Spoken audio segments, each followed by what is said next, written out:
possum, and the beaver.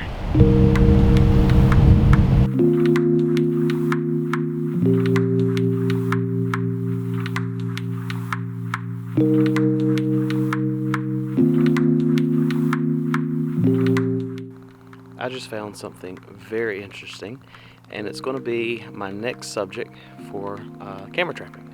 So as you can see behind me, right about there, I found where a beaver has just started to cut away at this tree. So I think what I'm going to do, I'm going to set up my camera trap here, and in hopes of getting some really close images of the beaver working on cutting this tree down. So as you can see, he's already started, he's kind of peeled away some of the bark down here at the bottom, and he's actually started biting into the tree right here to go ahead and cut it. More than likely, this is where he's going to cut it off at. The tree's going to fall, and then he's going to pull it into the pond that's behind me, about 10 or 15 feet behind me. So I'll put the camera trap somewhere in this general area.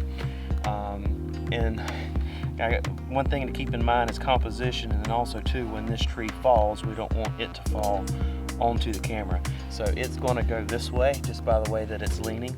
And then also too, where I'm going to put the flashes at, I'm going to need to make sure it's not on the tree that's going to be falling. So I have to put the flashes either on this tree here or back behind me just a little bit. So it should be good. Really excited about this set. This will be something totally different. I've never photographed anything like this, especially with the camera trap. So what we'll do is go ahead, and we got some rain moving in. Go ahead and get this set up and get out of here. And hopefully when we come back in 3 or 4 days, this tree will be on the ground and we'll get some pictures. Just not a good image.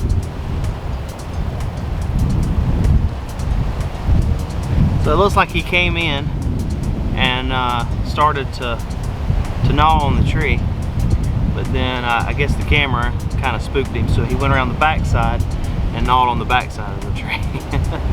So I did get 2 images of the beaver, but not all that great. So I brought my laptop in, so I'm gonna pull the memory card, look and see how I can make the lighting a little bit better, and then I'm gonna leave it here. Maybe he'll come back. So let's go ahead and get on this.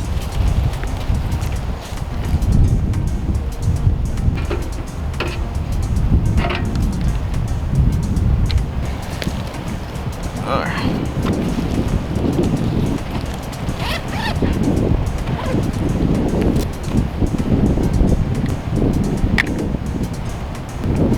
So instead of pulling memory cards and swapping out memory cards, I just normally bring my camera trap out here, or excuse me, I normally just bring my computer out here to the camera trap. So it doesn't take but just a second. Pull the memory card, go ahead and back it up to the hard drive. So basically I can, when I bring the laptop out here, I can look at the images live on the screen, get an idea of what they're going to look like. That way if I need to modify any of the lights, I can. So, and then I can go ahead and do a quick backup of what's been documented. So, makes it a little bit more fun.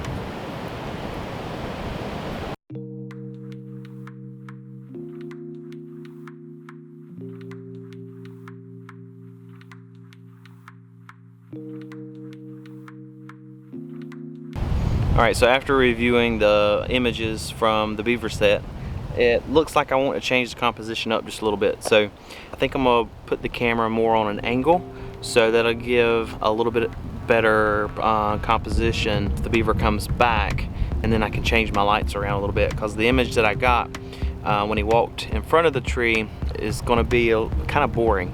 And if he does exactly what he did, he's kind of got his butt in towards the camera, so I kind of want to see him gnawing on the tree. So I'm going to change the composition up just a little bit and then rework the lighting, so it'll be a better image if he comes back. And I feel like he will. I think once he gets used to most of the animals that have walked by the camera trap, possums, coons, and squirrels, the first couple of times they hear it and they think, okay, this is not good, so they run. The next time they come back, okay, well, this is just the same as it was last time, nothing happened, so they kind of hang around. So I'm going to, like I said, rework a few things and make it a little bit better and get out of here, and I'm gonna leave it up for another week. I was gonna pull it today if I didn't get the beaver, but since he did come back, I'm gonna try to make it a little bit better, so we're gonna leave it here for at least another week and see what happens. So let me go ahead and do some modifications real quick.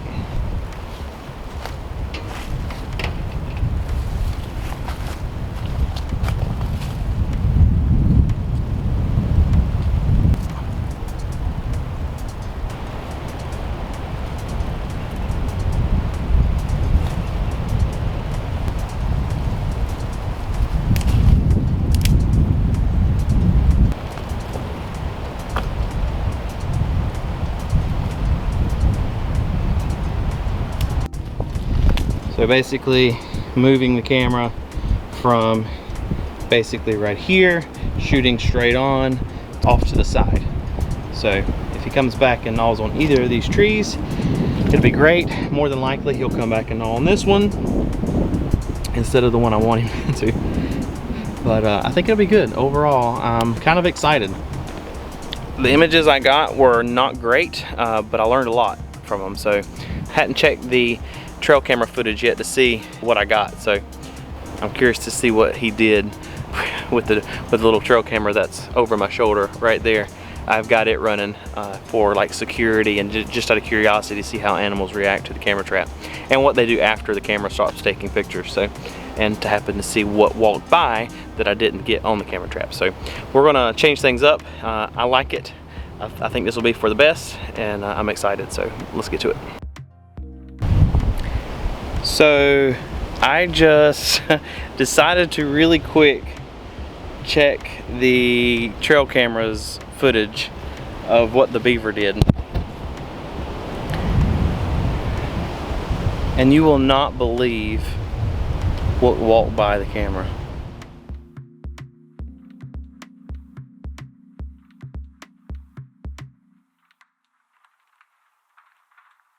Can you believe that? The Bobcat saga continues. Oh my gosh, this is nuts. This is why I have, this is exactly the reason I have a trail camera set up at every camera trap. The exact reason. Okay, so the reason why the camera didn't take a picture is because I had the sensor set to only go trigger the camera only where the Beaver would have been. So there is a trail that is right beside this tree, and lucky for me, the trail camera captured the bobcat. And this is a big, beautiful cat, and I'm trying to remember what today's date is. This was yesterday morning at 12:43 in the morning.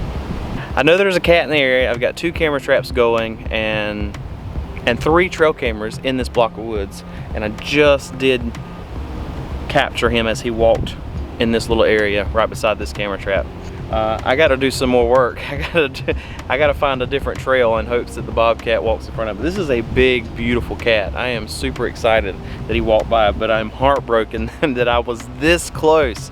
And I love the fact that he walked by this camera system and it didn't spook him. Although it did not take a picture, but it didn't spook him. He walked right by it. So I feel more confident that if he does walk in front of a camera trap coming up very soon, just maybe he'll hang out there for a photo. So I am super excited about this, but I am heartbroken, absolutely heartbroken. This was actually the last video file that I just pulled up. I got the beaver dragging the tree limb off, a possum, a coon during the day, and then the last image, or last video, a bobcat. So close, so close. Definitely cat and mouse. I'm definitely playing cat and mouse with this damn cat. All right, just come back to the beaver set and checked it out, and got some success. We actually got the beaver kind of standing up, gnawing on the tree, which is good. And then I got a bobcat. How cool is that? So it's not like an awesome image of the bobcat, but he's like peeking through the trees, which is kind of cool. I'm like thinking that makes him even more elusive. Like he's right there. I got him in the frame, but he's peeking through the trees looking at the camera. It's kind of a relief that I got something Still not exactly what I want, but I am super excited that I've got the Beaver and the Bobcat in the last 3 days. So really cool stuff. I just come in today just to check the batteries and to see how everything's working, if I like the composition. I'm about to throw it on the computer now and check the footage out from the trail camera to see how the Bobcat reacted to the camera going off, flashes and everything, and then see how the Beaver reacted, and then if I need to make any adjustments to the composition, I'll move the camera around, or I'll move some lights around. I don't know yet. So all in all, really good, really excited. I'm gonna go ahead and try to jump on this as quick as I can and get out of here. And I'm so excited to come back on Sunday now and see if we get maybe one step closer to this Bobcat. So from the trail camera, see how the Bobcat reacted and how the Beaver reacted. So we do have a few videos, which is to be expected. Alright, so the first one here looks to be like a possum. Second one is another possum, fox squirrel, myself, and what do you know, here comes the Bobcat. So it looks like the same Bobcat, really large Bobcat coming through. And he doesn't mind the flash. That's really good. It looks like he eases through, crosses, he hears the camera click, stops, looks at the camera, takes a couple more photos of him, and now he's easing around. So it doesn't bother him a bit, which is really good. So if the cat decides to come back again very soon, I think I'm gonna be set up. I may modify the Beaver trap just for a couple days and move it to try to photograph this Bobcat. So looks like he's been crossing right here in the same spot consistently at least twice in 1 week. So I'm going to go ahead and I'm going to change this. I'm going to call an audible, and we're going to kind of ignore the Beaver for the time being, and we're going to concentrate on this Bobcat, and we'll come back to the Beaver because I know he'll be in the area, but I'm really wanting to get this Bobcat. So we're getting ever so closer. So who knew that trying to photograph a Beaver with the camera trap will actually hopefully help me photograph the Bobcat. And that makes sense. You know, the Bobcats, they actually feed on Beaver, so he could be hunting this edge at night hoping to come across said Beaver and attack him. So this is really promising stuff. So I'm gonna make some modifications here, change some things up, and try to get this Bobcat next time he comes through. So fingers crossed, when I come back in 3 or 4 days, just maybe we'll have a really good, awesome image of a Bobcat.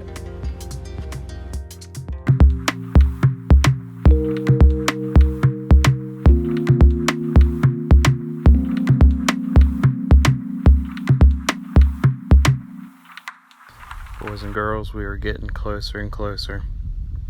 Behold the elusive Bobcat.